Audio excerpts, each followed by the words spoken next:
it's new weed whip line on your Milwaukee weed whacker. I got this stuff pulverized, 0.095 diameter, 280 feet. Weed Warrior line. There's the number on it.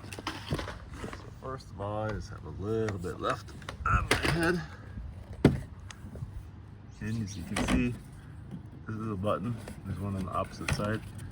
Squeeze those together and the head pops off. It's supposed to. And you're left with this. So the line goes through both sides.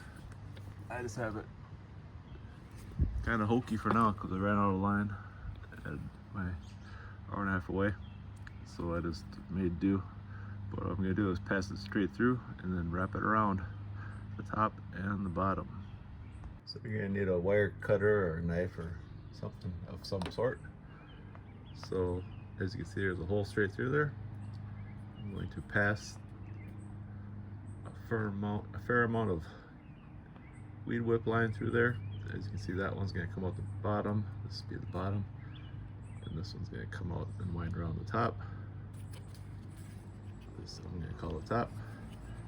And then when you can turn this however you want without turning the thing to get it to line up as you like, to get it clipped back on the top. As you see, there's a red line there, it says line. It goes with the head, and you can see there's a winding direction. So it tells you which way to wind your line. I took out, I don't know, 1.5 feet, 2 feet on mine.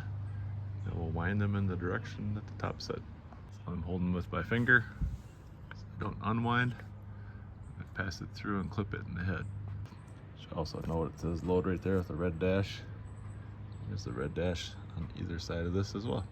And voila, it clips right into place. So you'll want to make sure these are both on the inside as you push down. And they'll clip in relatively easily. And there you go. Good luck, have fun putting it on. Might need 5 hands.